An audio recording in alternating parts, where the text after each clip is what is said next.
बहुत सारी महिलाएं बैठी हैं जिन्होंने सिर पर पल्ला रखा है। घर में जाकर के शटर डाउन हो जाएगा, घूंघट करेंगी। क्या ये बौद्ध धर्म की पहचान होनी चाहिए?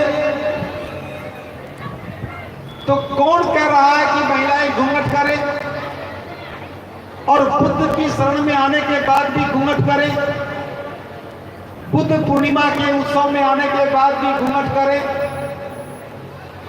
अगर ये घूंघट इसका संबंध इज्जत से है तो मैं कहूंगा कि बौद्ध धर्म की पहचान है मानव मानव एक समान। ये इज्जत का सारा भार महिलाओं के सिर पर है। पुरुषों से अनुरोध है कि इस भार को आधा कर लो। 2 मीटर कपड़ा लेकर के आप भी सिर पर डाल लो। अगर घूंघट कर लो तो काम और आसान हो जाएगा। ये काम फिर हम कहेंगे कि बौद्ध धर्म की क्या पहचान, और नोएडा में आकर के सीखने लगेंगे कि पुरुष भी घूंघट करता और महिला भी घूंघट करती। मानव मानव क्या ये कर सकते हो? जो ताली बजा रहे हैं मैं बात उनसे कर रहा हूं। अगर मेरी बात समझ में आ गई है तो आज से ही घर में घूंघट खत्म होना चाहिए, और जो घूंघट को खत्म कर सकता है वो ताली बजा सकता है, जो घूंघट खत्म ना करे वो आराम से रह सकता है। और ये मैं बता देता हूं,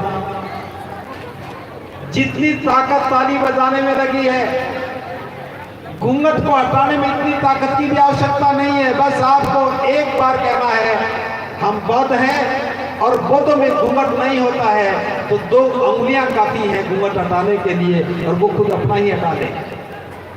ये आंदोलन चलाना पड़ेगा।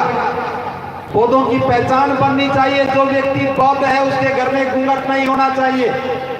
और मैं उपासिकाओं से भी कहना चाहूंगा, महिलाओं से भी कहना चाहूंगा, बहुत बार कार्यक्रम में आई होंगी, बहुत सारी बातें सुनी होंगी, लेकिन आपका पक्ष लेकर के बात करने वाला कोई नहीं मिला होगा।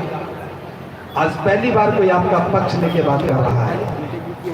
ये काम तो आपको करना चाहिए था, लेकिन आज चलो मुझे अवसर मिल गया तो मैं कहना चाह रहा हूं, जितने भी बौद्ध उपासक यहाँ बैठे हैं, अगर बाबा साहब में विश्वास करते हैं तो महिलाओं के साथ बराबरी का व्यवहार होना चाहिए। बाबा साहब ने कहा था कि मैं किसी भी समाज की प्रगति इस बात से मापता हूं कि उस समाज की महिलाओं की स्थिति क्या है।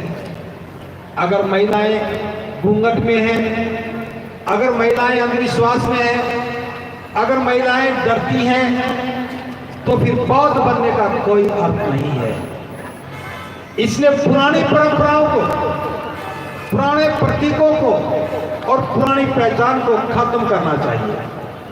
और जरूरी नहीं कि महिलाएं यही पोशाक पहने। आप चाहे तो पैंट पहने, आप चाहे तो सूट पहने, आप चाहे तो साड़ी पहने। जब ये मैं बात कह रहा हूं तो बहुत सारी महिलाएं हंस रही हैं। जमाना बहुत बदल गया है। अब महिलाएं वो पहनेंगी जो पुरुष कहें। मुझे कोई आपत्ति नहीं, पुरुष कहे वो पहन सकती हो, लेकिन बराबरी की बात तो ये है कि आप कहो वो पुरुष पहन ले। महिलाएं कहें वो पुरुष पहनने लग जाए, पुरुष कहे महिलाएं पहनने लग जाए, कोई आपत्ति नहीं। लेकिन आपत्ति इस बात की है कि महिलाएं तो यही पहनेंगी और पुरुष तो चाहे सो पहने। और इस समानता के दौर में एक सवाल और भी उठता है कि महिलाएं चूड़ियां क्यों पहने? हमें 4ठी कक्षा में मुहावरे पढ़ाए गए, चूड़ी पहनने का मतलब है कायर होना, कमजोर होना।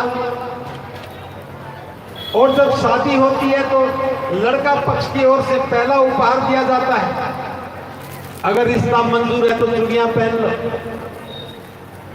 और महिलाएं चूड़ियां पहन लेती हैं, सारी उम्र कमजोर हो जाती है।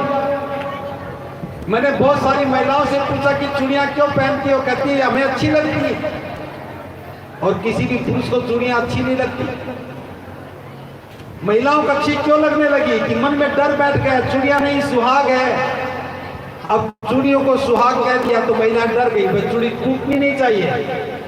कोई भी महिला नहीं कह सकती मेरी चूड़ी टूटनी चाहिए। ये कायरता है, ये बुज़दिली है, ये नासमझी है। चूड़ियों का सुहाग से कोई संबंध नहीं। जैसे पुरुष रहते हैं वैसे ही बिना चूड़ियों के आप भी रहना शुरू करो।